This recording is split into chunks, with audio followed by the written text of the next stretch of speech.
Hi Scouts, Luke Hawkins here. Welcome to this series of how to make masks. I know you guys are doing your stay camp series today. Today we're going to go ahead and show you how we actually did some things during the COVID season, how to make masks. First of all, my name is Luke. Angie. Brooklyn. And we're just going to go through the step-by-step process of how we actually did masks throughout the series of COVID. So what I do is there's some templates that we do. There's a cutter, and then there's some fabric. We chose the Hawkins today. So basically what we're going to do is we're going to show step by step today of how we actually did it. So what you do is actually take your mask, your template, and there's two sides to the mask when you get the process started. So what we're going to do is I'm just going to cut some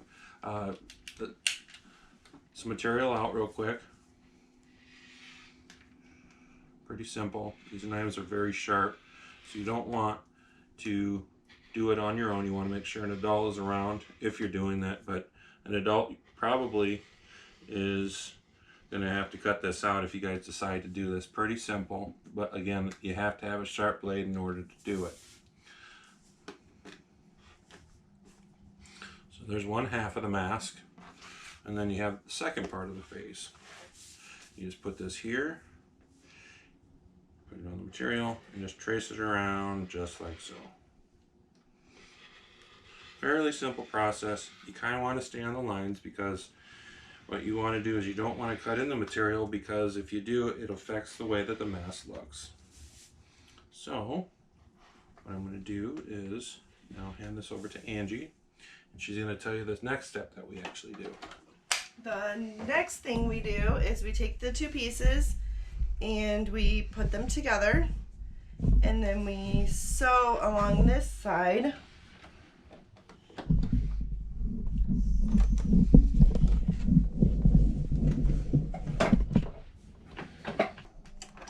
And this is now the front part of your mask.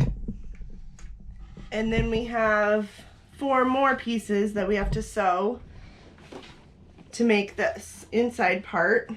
And once you get the other 4 pieces, you sew these parts together, which he's going to cut those out now.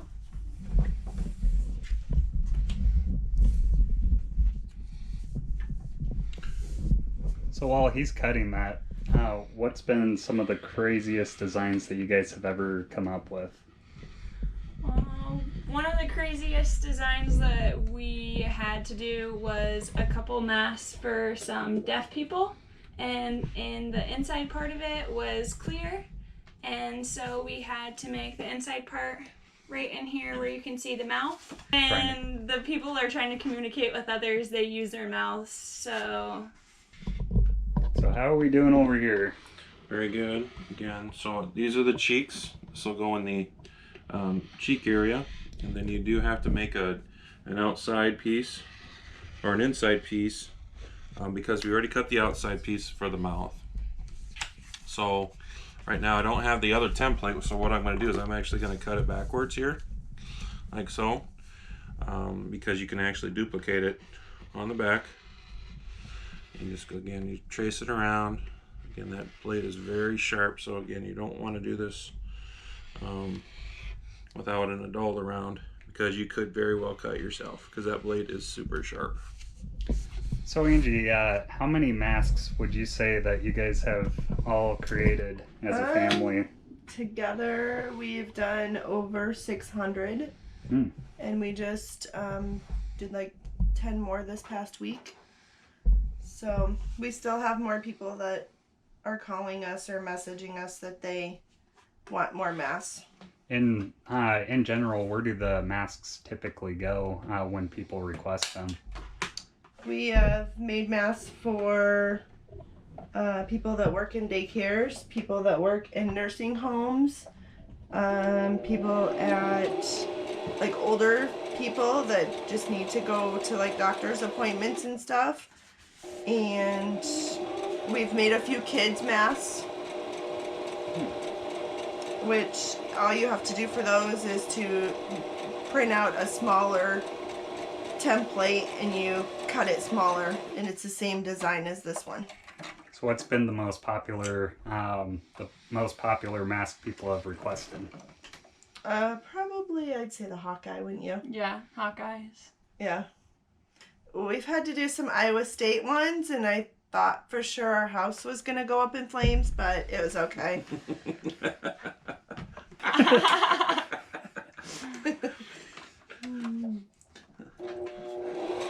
So from start to finish, how long does it typically take for you all to make the mask, from the cutting to the sewing to or the stitching to the end product? I would say 15 minutes per mask. Okay. By the time you get all of this sewed together, and then you put this with this piece, and then you can either use hair ties or elastic to go around your ears. And yeah, I would say about 15 minutes per mask. Cool. So we've spent quite a bit of time. So do you guys do this free of charge, or do you guys as far as payment, how much would you charge per mask? We actually have not set a price for each mask that we've given to people. We have taken a free will donation, and with that money we have taken it to places and given in very generous tips. If we go out to eat, we give a very generous tip with that money that people have given us to give back to the community. And we also bought more fabric to donate masks to the few nursing homes and to the hospice house. We donated to them too. Cool. So once you get these two pieces on the inside sewed together, you have to sew a little bit of it over so that it's it won't fray. So then you have to do the same thing to these. You have to take these pieces and sew it over so that when you sew it to here, it's a clean piece of fabric, and not when you put it in the wash, it's not gonna start falling apart. Or during the quarantine time, did you guys ever make anything for anyone that worked in the healthcare system? Anything, I mean, other than the masks, mainly like different items to say thank you, like cups and that sort of stuff? Yes, I made a epoxy tumbler that was blue and had my grandma's name in it and had a stethoscope on it. She works at St. Luke's, and I gave that to her to say thank you and give back to her for all the hard hours she put in at the hospital. So where are we at right now with the masks? So now we got these done and these. So now we have to sew these two together onto this piece. We'll make a little stitch here so it makes a little pocket. We have to have a pocket so that so that we can put a filter in there, because each mask has to have a filter. And what kind of materials can you use as like for a filter? These are just blue shop rags from Menards. And I've heard of people using paper towels and Coffee filters. coffee filters, yeah. You can use a furnace filter. We bought those from the start because it was big. And you can actually cut it, put it in for safe, to save a little bit of money. But then we found this idea out, from other people that were making the same material. And every time you go and use your mask, you should replace the filter because it has germs on it. That's right. So now we have these two separate pieces. We have our little pocket here for our filter to go in. And now all that's left is we have to sew these two together so that it's gonna make our masks. Yeah. So it looks like you finished. We have this all sewed together. So now we're gonna take this inside part that has the little pocket and we're going to turn it the right way out so that we have it all facing the correct way, and we can sew on the hair ties. This one is a little bit modified in size for like a smaller face person. We have a regular size, and then we have kid sizes and a extra large size for people that need that. So now we have this is what it looks like now, and then we have to sew on our hair ties on the ends.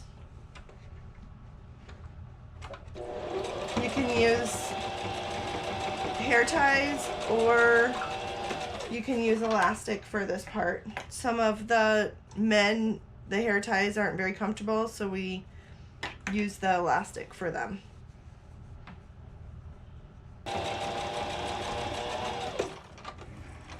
So now we've got both on each side, and then we just trim off all the little extra pieces of thread, and there's our mask. Cool. In closing, thank you very much for being a part of this awesome thing that we call scouting. And again, get creative when things are going the right way you want. But we made masks. Have a great time. Have a great day. Go scouting.